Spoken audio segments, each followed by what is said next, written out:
السلام علیکم ناظرین، ایک مرتبہ پھر آپ کے سامنے حاضر ہوں اور آپ یہ کہیں گے کہ وہی باتیں کرے گا کہ میں ہوں قربان بلوچ اور آنے والے انتخابات، پاکستان پیپلز پارٹی کے چیئرمین بلاول بھٹو زرداری، میاں نواز شریف، سیاسی صورتحال، سندھ میں جوڑ توڑ اور آنے والے انتخابات کے حوالے سے جوڑ توڑ۔ لیکن جو بڑی خبر ہے جس پر بات کرنے جا رہا ہوں وہ یہ ہے کہ کہا یہ جا رہا ہے کہ حالات گڑبڑ ہیں، معاملات ٹھیک نہیں ہو رہے اور معاملات حل نہیں ہو رہے۔ اطلاعات یہ ہیں کہ ایک پاکستانی کو جس کو ہر مشکل وقت میں جب پاکستان میں سیاسی تبدیلی ہو، حکومت میں تبدیلی ہو، نگران حکومت میں تبدیلی ہو یا کوئی اور ایمرجنسی کی صورتحال ہو تو اس کو بلاوا بھیجا جاتا ہے۔ اطلاعات صبح کو یہ ملی کہ اس کو ایک مرتبہ پھر پاکستان بلایا گیا ہے۔ وہ پاکستان اسلام آباد میں موجود ہے۔ معاملات جو ہیں موجودہ ملک کے معاشی، سیاسی، ان کے حوالے سے بات چیت ہو رہی ہے کہ اب اس صورتحال کو کیسے نمٹا جائے۔ وہ اس لیے کہا یہ جا رہا ہے کہ معاشی معاملات موجودہ نگران حکومت میں کے قیام کے بعد IMF کے ساتھ کچھ چیزیں طے ہوئی ہیں اور جو اس کا ریویو ہے اس کے حوالے سے مذاکرات کامیاب ہوئے ہیں۔ اب بورڈ میں اس کی منظوری بھی ہوگی۔ سیاسی حالات کے حوالے سے میاں نواز شریف آ گئے تو پھر ایک سوچ یہ تھی کہ اب معاملات سدھر جائیں گے کیونکہ ایک متبادل آ گیا ہے اور وہ سب کو ساتھ لے کے چلے گا۔ وہ بلوچستان گئے، کوئٹہ گئے اور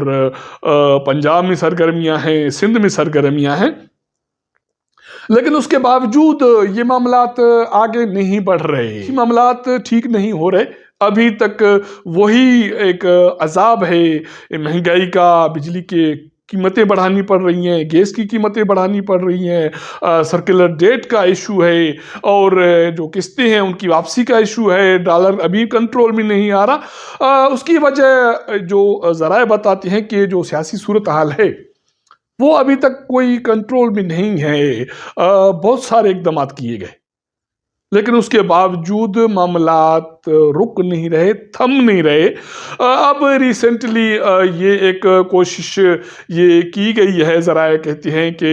PTI کے جو ڈپٹی جو سربراہ ہیں یا جو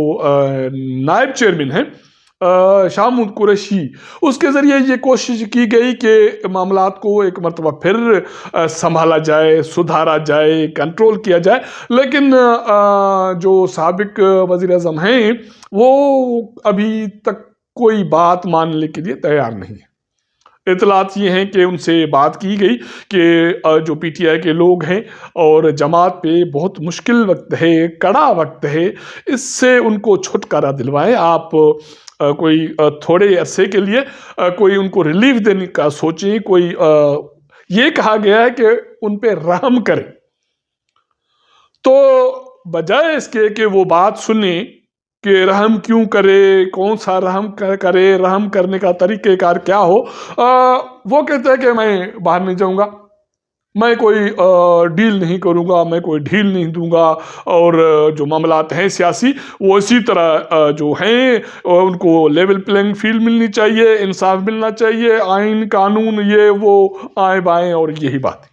تو پھر یہ سوچا جا رہا ہے کہ کاکڑ صاحب تو ٹھیک ہے،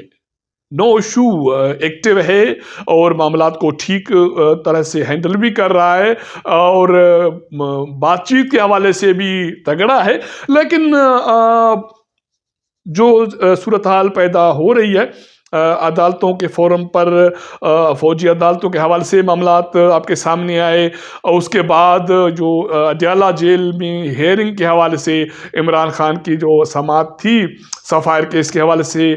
اس کے حوالے سے، اس کے بعد پھر مسنگ پرسن کے حوالے سے بہت ساری چیزیں ہیں جو سرگرمیاں شروع ہوئی ہیں، وہ بھی اب کنٹرول نہیں ہو رہے۔ معاملات ایسا یہ کہا جا رہا ہے کہ ہاتھ سے نکلتے ہوئے جا رہے ہیں۔ تو متبادل ذرائع کہتے ہیں کہ سوچا جا رہا ہے وہ متبادل اس صورت میں کہ آگے چل کر کچھ دنوں میں اگر معاملات اسی طرح رہتے ہیں کہ اب اس رواں ماہ کے 30 تاریخ کو حلقہ بندیوں کے حوالے سے حتمی فہرست بھی آنی ہے، اس کے بعد انتخاباتی شیڈول آنا ہے۔ الیکشن کمیشن پاکستان کا کہنا ہے کہ جو ووٹر لسٹیں ہیں ان کی چھپائی کا اشاعت کا کام شروع ہو گیا ہے، اس کے بعد بیلٹ پیپر ان کی اشاعت کا کام شروع ہوگا۔ یہ ساری تیاریاں تو مکمل ہو رہی ہیں، لیکن اگر موجودہ حالات کا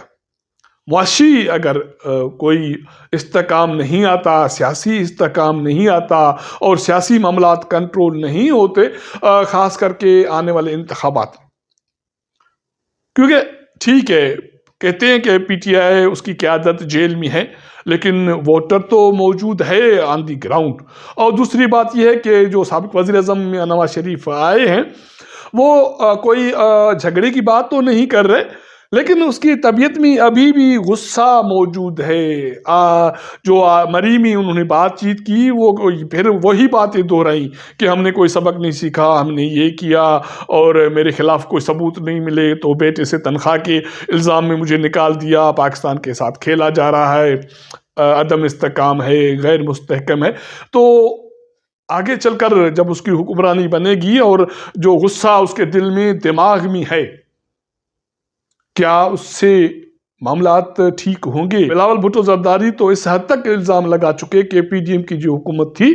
وہ سیاسی انتقام لینے میں مصروف رہی، جس کی وجہ سے ہم لوگوں کو ریلیف نہیں دے سکے۔ اگر میاں نواز شریف انتخابات کے بعد اسی ڈگر پر چلے یا جس بندے کو واپس اسلام آباد یا پاکستان بلایا گیا ہے، جو شک ہے وہ یہ ہے کہ وہ پہلے بھی اس کو 1-2 مرتبہ مالی جو معاملات ہیں وہ سنبھالنے کی ذمہ داری دے دی گئی تھی، اور اب بھی اسی کو واپس بلایا گیا ہے اور پچھلے 1 ہفتے سے مذاکرات چل رہی ہیں۔ جب نگران حکومت بن رہی تھی تو اس وقت بھی اس کا نام منظر پہ آیا تھا اور بات چیت اس کا حوالے سے ہوئی تھی، لیکن کچھ معاملات پہ بات نہیں بنی۔ اس کے بعد پھر وہ واپس چلا گیا اور جو کاکڑ صاحب میدان پہ آ گئے۔ اب اگلے ہفتے تک 10 دنوں تک کیا صورتحال سامنے آتی ہے، لیکن یہ کہا جا رہا ہے کہ جیسے پہلے باتیں ہوتی تھی یہ نگران حکومت بننے سے پہلے یا پچھلی جو حکومت تھی شہباز شریف کی، کوئی معاشی ایمرجنسی، کوئی سیاسی ایمرجنسی، کوئی اس طرح کی افواہیں ایک مرتبہ پھر اسلام آباد میں گونج رہی ہیں کہ اب یہ بندہ جو آیا ہے اس کے ذریعے یہ اس طرح کا کوئی انہونی کوئی جو اسٹیپس لیے جائیں گے۔ اب اللہ خیر کرے معاملات ٹھیک ہو جائیں، لیکن اس کے باوجود یہ حالات موجود ہیں۔ انتخابات کے حوالے سے جو ووٹر کا موڈ ہے وہ بھی میں نے بتا دیا آپ کو، خاص کر کے پنجاب میں، KPK میں وہ ابھی بھی کنٹرول نہیں ہو رہا، اور عدالتوں کے حوالے سے یہ ہے کہ نگران وزیر اعظم کو 29 کے لیے نوٹس جاری ہوا ہے کہ جو مسنگ پرسن ہیں اور بلوچستان کے طلبہ ان کی بازیابی کو یقینی بنایا جائے۔ اب پھر دوسری بات یہ ہوئی ہے کہ سابق وزیر اعظم عمران خان اور شاہ محمود قریشی کے حوالے سے جو ہدایات آئی ہیں خصوصی عدالت سے کہ ان کو 28 اس ماہ کی جوڈیشل کمپلیکس میں سماعت کے لیے پیش کیا جائے۔ وہی سائفر کیس ہے۔ اب یہ ہے کہ جو اسلام آباد ہائی کورٹ کی طرف سے فیصلہ آیا تھا اسی کی روشنی میں میرے خیال میں یہ ایک بہت بڑا ریلیف ہے عمران خان کو، شاہ محمود قریشی کو، ان کو لانا، کچھ اگر سینکڑوں کارکن بھی باہر نکلے، کوئی نعرے بازی ہوئی جوڈیشل کمپلیکس سے باہر، سیکیورٹی کے ایشوز ہیں، اور وہ عمران خان وہاں عدالت میں کسی صحافی سے بول پڑا یا شاہ محمود قریشی بول پڑے تو بہت سارے نئے سیاسی مسائل پیدا ہو سکتے ہیں۔ تو اللہ خیر کرے۔ افواہیں ہیں، مختلف چیزیں سرکل میں گونج رہی ہیں، چل رہی ہیں۔ اب دیکھنا یہ ہے کہ اس کے نتائج کیا نکلتے ہیں کہ وہی جو باتیں الیکشن کمیشن کی طرف سے سامنے آ رہی ہیں۔ ہاں، میں ایک بات کرنا بھول گیا کہ پچھلے ہفتے سابق صدر اسلوی زرداری کا جو پریس ریلیز جاری ہوا تھا، اس کے بھی آخر میں یہی ایک جملہ تھا کہ انتخابات وقت پہ کرائے جائیں، اور اب تو بلاول بھٹو زرداری بھی یہی کہہ رہا ہے۔ اگر ہمارا یہ ویلاگ آپ کو پسند آئے تو اپنے دوستوں کے ساتھ ضرور شیئر کیجیے گا، اپنا فیڈ بیک دیجیے گا۔ آپ کے ساتھ ملاقات کریں گے اگلے پروگرام میں، تب تک اجازت دیجیے گا۔ اللہ حافظ۔